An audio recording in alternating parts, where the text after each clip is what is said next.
and we would be able to make significant advances. This is why we hold conferences at different levels. Only by putting together our brains, only by putting together the experience that we gain from participating in struggles, and by being with people, we would be able to realize how we would be able to make course correction so that the communist movement in our country, the left and democratic movement in our country would gather more popular support, more striking power, so that we would be able to intervene in national political developments in a more meaningful manner. అయితే మనం ఎంతకాలము గతకాలపు ఘనకీర్తిలోనూ విజయాల్లోనూ సంతృప్తి చెందుతూ మనం ఉద్యమాన్ని ముందుకు నడపలేము. మనం ఈరోజు వాస్తవ పరిస్థితిని పరిగణలో తీసుకుంటే చాలా చోట్ల మనకి బలహీనపడినట్టు, ఎదురు దెబ్బలు తగిలినట్టు, కొన్ని చోట్ల ఎదుగుదల లేకుండా నిలిచిపోయినట్టు మనకు కనబడుతోంది. ఈ పరిస్థితి ఎందువల్ల వచ్చింది, దీని నుంచి బయటపడడానికి మనం ఏమేమి చర్యలు తీసుకోవాలి అన్నది ఇప్పుడు మన ముందున్నటువంటి ప్రధానమైనటువంటి కర్తవ్యం. దీనికి మనం సమాధానాలు వెతకాలంటే మనం ప్రజల్లోకి పోవాలి, వాళ్ళతో సన్నిహితంగా సంబంధాలు తిరిగి బలంగా నెలకొల్పుకోవాలి, వారి నుంచి మనం విషయాలు తెలుసుకోవాలి. ఈ ప్రక్రియలోంచి మనకు ఎదురయ్యేటటువంటి సజీవమైన మన అనుభవాలలోంచే మనం కొత్త సమాధానాల్ని మనం తెలుసుకోగలుగుతాం. ఆ దిశగా మనం ఆ ప్రయత్నం చేసినప్పుడు మాత్రమే మనం తిరిగి బలమైనటువంటి ఉద్యమంగా పెరగడమే కాకుండా రాజకీయ పరిణామాల్లో శక్తివంతంగా జోక్యం చేసుకునేటువంటి సామర్థ్యం మనం పొందగలుగుతాం. Comrades, when we assemble here in the state conference and we start our deliberations in Indian Parliament, the finance minister would be placing the budget for the year 25-26. We do not know much about that, but we know what kind of a budget would be presented for Narendra Modi government, because we aware how was the budget last year. How was the budget from 2014 onwards during the Narendra Modi government period? This government as a whole would be protecting the interest of corporates, that is Adanis, Ambanis and such billionaires in our country. The life of the peasants, agricultural laborers, workers, unemployed youth, women, marginalized sections like Dalits, Adivasis, their interests will not be addressed in the budget. There would be some decorative observations about the downtrodden and marginalized. But budgets, all Narendra Modi government's budgets were pro-corporate, pro-billionaires and anti-people. That we can predict without any hesitation that this budget also is going to be the same. So our task is how to explain these things to masses of people, how to disabuse the minds of the people. Sections of them are still being attracted by the subterfuge of Narendra Modi's, Amit Shah's and Nirmala Sitharaman's. So this particular task we need to address. ఇక్కడ మనం మహాసభలో జరుపుకుంటున్నటువంటి తరుణంలోనే పార్లమెంటులో ఆర్థిక మంత్రి నిర్మలా సీతారామన్ గారు బడ్జెట్ని ప్రవేశపెట్టబోతున్నారు రాబోయే సంవత్సరానికి. అయితే ఆ బడ్జెట్ ఎలా ఉంటుందో మనం ఊహించడం పెద్ద కష్టం ఏమీ కాదు. 2014 నుంచి మోడీ ప్రభుత్వం ఏ విధమైనటువంటి తీరులో బడ్జెట్లను ప్రవేశపెడుతోందో ఇది కూడా అదే తరహాలో ఉంటుందని మనం చెప్పొచ్చు. ఈ బడ్జెట్ పేదవాళ్ళ గురించి, దేశంలో సామాన్య ప్రజల గురించి అలంకారప్రాయంగా 2-3 మాటలు చెప్పొచ్చు తప్ప ఈ బడ్జెట్ మొత్తం కార్పొరేట్లకి, బడా వ్యాపారులకి మాత్రమే అనుకూలంగా ఉండే బడ్జెట్గా రాబోతోంది. అదానీలు, అంబానీలు లాంటి శతకోటీశ్వరుల కోసమే ఈ ప్రభుత్వం పనిచేస్తోంది. అంతే తప్ప ఈరోజు కార్మికులు, వ్యవసాయ కూలీలు, దళితులు, గిరిజనులు, అణగారిన ఇతర తరగతులు వీళ్ళందరి యొక్క సమస్యల్ని పట్టించుకొని దానికి పరిష్కారం వెతికే దిశగా ఆలోచించే విధానాలు మోడీ ప్రభుత్వం చేపట్టబోవడం లేదు. ఈ విషయాన్ని మనం ప్రజలకు ఏ విధంగా వివరించాలి, వాళ్ళకి అర్థమయ్యేలా ఎలా చెప్పాలి అనేది ఇప్పుడు మన ముందు ఉన్నటువంటి ఒక కర్తవ్యం. Friends and comrades, the majority of Indian people, they live dependent on agriculture. Peasants, small peasants, marginal farmers, agricultural laborers. What has been the plight of this segment during Narendra Modi? According to the Crimes Records Bureau, they calculate various crimes, and of course, in an exploitative society, committing suicide also is a crime. So the number of people who have committed suicide and to which segment and sector they belong to, this number is available.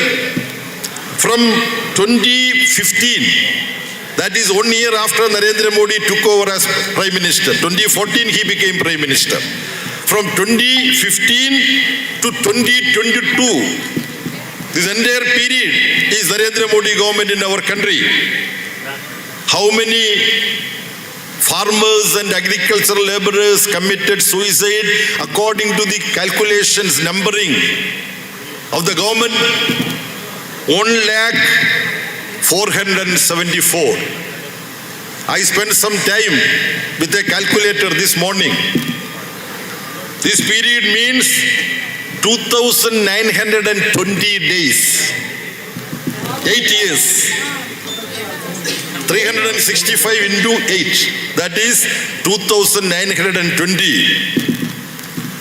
I divided the total number of those who have committed suicide with the number of days. So what is the result?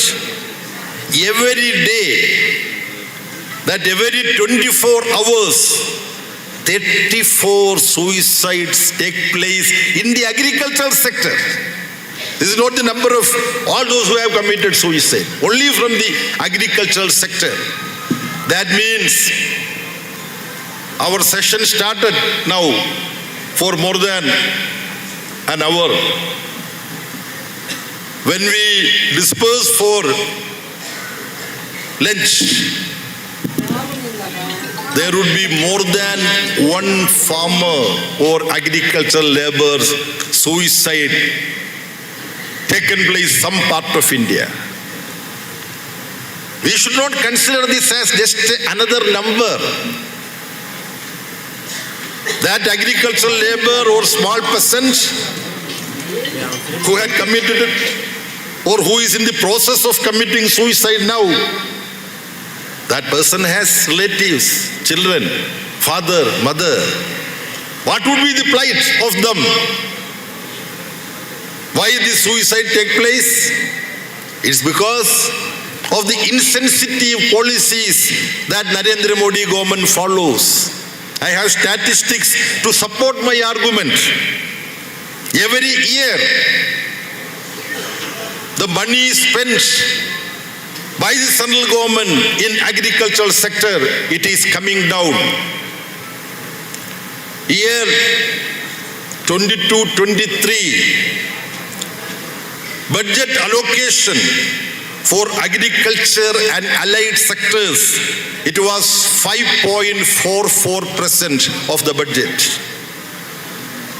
For the year 2024, that is 23-24, it has come down to 3.15. More than 2% decline. It's a colossal impact. So it is directly, on the one hand, pro-corporate policies, taking care of the interest of Adanis, Ambanis and so on. On the other hand, not only forgetting millions and millions of peasants, farmers, agricultural laborers, but following policy directly, adversely impacting on their life. This is why we have to hold Narendra Modi, Amit Shah and Nirmala Sitharaman accountable for, directly responsible for the suicides. As per the Criminal Procedure Code, abetting suicide is a crime. I don't know whether anybody can file FIR against Narendra Modi, Amit Shah and Nirmala Sitharaman for pushing 1,474 farmers into suicide. It is the government policies which is resulting in this most dismal situation in our country. We have to take these issues and go to masses of people.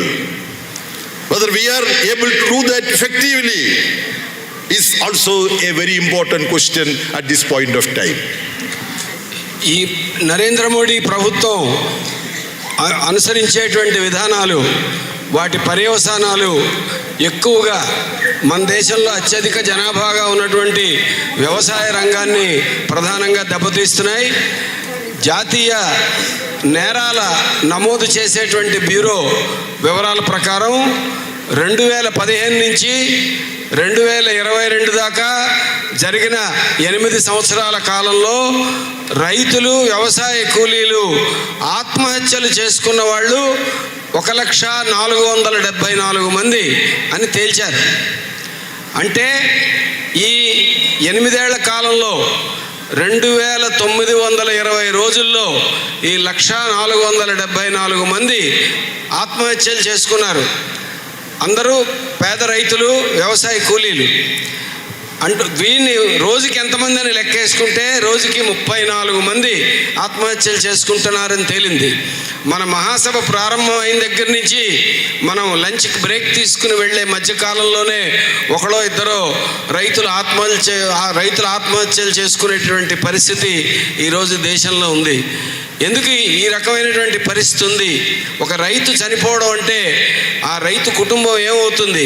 ఆయనకి భార్య, బిడ్డలు, అతని మీద ఆధారపడిన పెద్దవాళ్ళు అందరూ ఉంటారు. వాళ్ళందరి భవిష్యత్తు ఏమిటవుతుంది? ఎందుకు ఈ రకంగా వీళ్ళ పరిస్థితి ఉంది అంటే ఈ ప్రభుత్వం వ్యవసాయ రంగానికి చేసేటువంటి కేటాయింపుల్ని చాలా తీవ్రంగా తగ్గిస్తోంది. 4 ఏళ్ల క్రితం వాళ్ళు బడ్జెట్లో 5.44% వ్యవసాయ రంగానికి కేటాయిస్తే ఇప్పుడు అది 3.14% అది పడిపోయింది. అంటే 2% పైగా బడ్జెట్లో వ్యవసాయ రంగానికి కేటాయింపులు తగ్గించారు. ఒక పక్క బడా కార్పొరేట్లకి, పెద్ద పెద్ద శతకోటీశ్వర్లకి రాయితీలను పెంచుకుంటూ పోతున్నారు. ఇంకో పక్క అత్యధిక ప్రజానీకాన్ని పట్టించుకోకుండా వాళ్ళ కేటాయింపులు తగ్గిస్తున్నారు. ఆ రకంగా ఆత్మహత్యలకి ఈ ప్రభుత్వ విధానాలే కారణం అవుతున్నాయి. అంటే మోడీ, అమిత్ షా, నిర్మలా సీతారామన్ వాళ్ళు అనుసరిస్తున్న విధానాల వల్ల ఈ రైతుల్ని, వ్యవసాయ కూలీల్ని ఆత్మహత్యలకి ప్రేరేపిస్తున్నారు. మన చట్టాల ప్రకారం ఆత్మహత్యకు ప్రేరేపించడం అనేటువంటిది కూడా నేరం.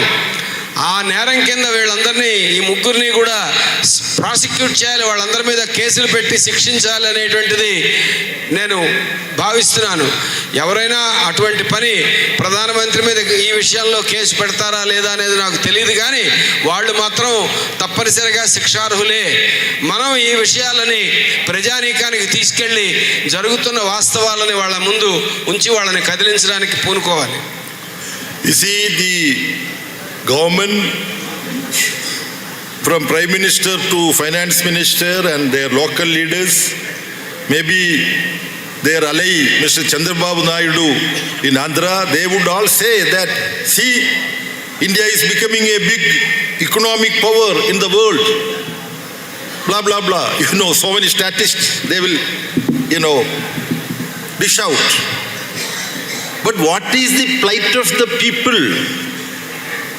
GDP and all that is calculated with the money of Adani, Ambani and such multi-billionaires. Where do we stand in various other recognizable, acceptable You know, yardsticks, for example, World Hunger Index, 127 countries are being analyzed and their position is being fixed. Out of 127 countries in the world, India is in the bottom as the 105th country. A country with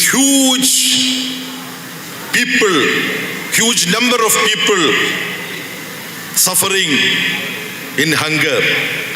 They are still alive because they are not yet dead, but they are in the verge. Some of them would also may commit suicide. This is the most pitiable situation that exists in our country when Prime Minister and various other BJP leaders and their newfound allies like Chandrababu Naidu of TDP or Janasena, that film actor, they would all say that, see the high level of the economic growth of our country, but what is the plight of the people, that should be the yardstick. This is what we should go down to people and explain to people. ఈరోజు కేంద్రంలో ఉన్నటువంటి మోడీ ప్రభుత్వం కానీ వాళ్ళకి కొత్తగా మిత్రులుగా ఉండి వాళ్ళని మోస్తున్నటువంటి తెలుగుదేశం లేదా జనసేన వంటి పార్టీల వాళ్ళు కానీ భారతదేశం బ్రహ్మాండంగా ముందుకు వెళ్ళిపోతుందని, ఆర్థిక పురోగతి సాధిస్తోందని, దానికి కొలబద్దగా మన జీడిపి స్థూల జాతీయోత్పత్తిని కావాలంటే చూసుకోమని వాళ్ళు చాలా గొప్పలు చెప్పుకుంటున్నారు, చాలా ఎక్కువ దాని మీద మాట్లాడుతున్నారు. కానీ వాస్తవ పరిస్థితి ఏమిటి? ఈరోజు భారతదేశం ప్రపంచంలో ఉన్న మొత్తం 127 దేశాల జాబితాలో ప్రపంచ ఆకలి సూచికకు సంబంధించి తయారు చేసినటువంటి ఆ జాబితాలో 127 దేశాల్లో మనం 106వ స్థానంలో దాదాపు అట్టడుగున ఉన్నాం. అంటే ఇంత పెద్ద జనాభాతో ఉన్న ఈ దేశంలో ప్రజలందరికీ కడుపు నిండా తిండి పెట్టలేని ఒక పరిస్థితిలో మన దేశం ఉంది. వాళ్ళు చావలేక బతుకుతున్నటువంటి పరిస్థితి ఉంది. కానీ ప్రభుత్వం మాత్రం చాలా గొప్పలు చెప్పుకునేటువంటి దిశలో పోతోంది. ఈ బూటకాన్ని మనం ప్రజానీకంలో ఎండగట్టి వాళ్ళకి వివరించాలి. Comrades, today's papers have reported about a economic document which traditionally is placed on the floor of the parliament a day before the presentation of the budget. This document is called Economic Survey. This economic survey always tries to whitewash the economic policies pursued by the government. But since this is prepared with the help of some economists also, some professionals also, they will include certain facts in this economic survey. Facts can be selectively identified and conveniently placed also. There are many definitions about statistics. Economic survey is actually a bundle of statistics. There is one definition about statistics. It would expose suggestively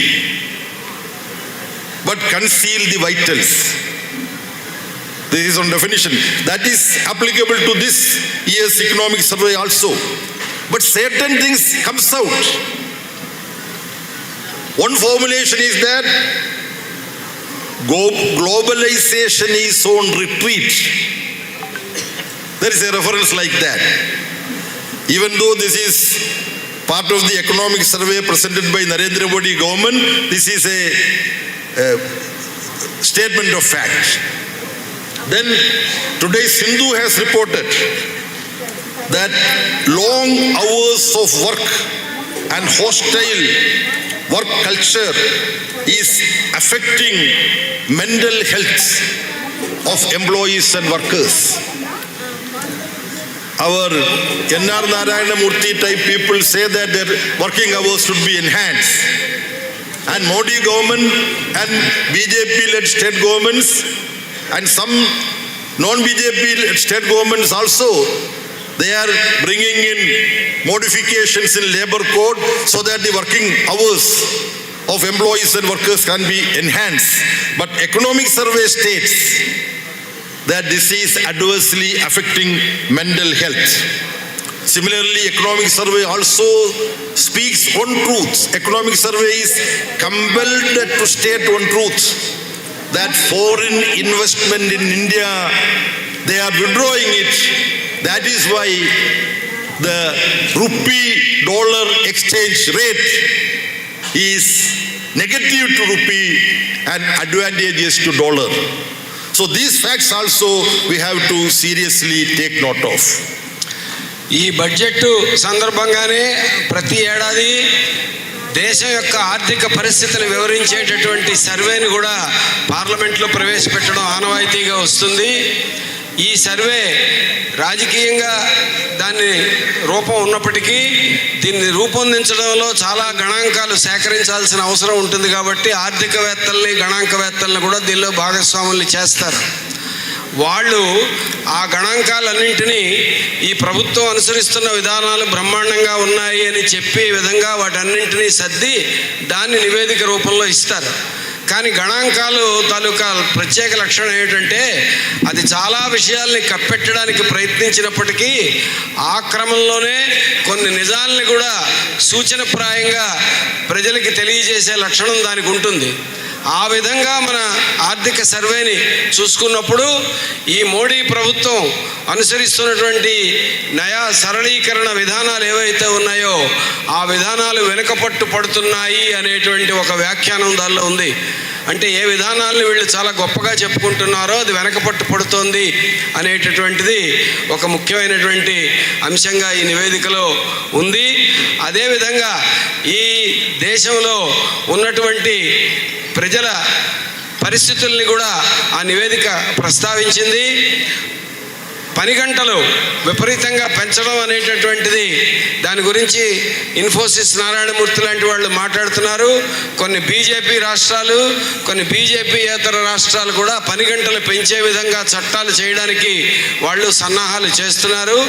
కానీ పని గంటలు పెంచడం అనేటువంటి దానివల్ల మన కార్మికులు, ఉద్యోగుల యొక్క మానసిక స్థితి చాలా ఆందోళనకరంగా మారుతోంది. వాళ్ళు చాలా పెద్ద ఎత్తున మానసిక ఒత్తిడికి గురవుతున్నారు అని ఆర్థిక సర్వేలో పేర్కొన్నారు. అంటే ఒక పక్క బడా కార్పొరేట్లు పని గంటలు పెంచాలంటూ ఉంటే సర్వే మాత్రం దానివల్ల కలిగే హానికర పర్యవసానాల్ని వివరిస్తోంది. అదేవిధంగా ఈ ఆర్థిక సర్వే మన భారతదేశంలోంచి విదేశీ పెట్టుబడులు బయటికి తరలిపోతున్నాయి అనేటువంటి విషయాన్ని కూడా ఈ ఆర్థిక సర్వే వెల్లడించింది. పెద్ద ఎత్తున పెట్టుబడులు వచ్చేస్తున్నాయని మనకి పాలకులు చెబుతున్నారు, కానీ విదేశీ పెట్టుబడులు తరలిపోతున్నాయని సర్వేలో ఉంది. దీని పర్యవసానంగా డాలర్తో పోల్చుకున్నప్పుడు రూపాయి విలువ వేగంగా పడిపోతుంది. ఆ రకంగా డాలరు సందర్భంగా నేను విప్లవాంజలి ఘటిస్తున్నాను. We know the main struggle of Telangana uprising was in the Telangana region after the bifurcation. But we know thousands of volunteers, fighters were recruited from the entire Andhra Pradesh. And this part of the Telugu speaking land, it was the support region, recruitment region, and the region from where necessary support was provided to the fighters. So that way, this entire Telugu speaking part of our country played a glorious role in the Telangana uprising. ఈ పోరాటం తెలంగాణ ప్రాంతంలో జరిగినది మాత్రమే అయినప్పటికీ ఆ పోరాటం సందర్భంగా నేను విప్లవాంజలి ఘటిస్తున్నాను. We know the main struggle of Telangana uprising was in the Telangana region after the bifurcation.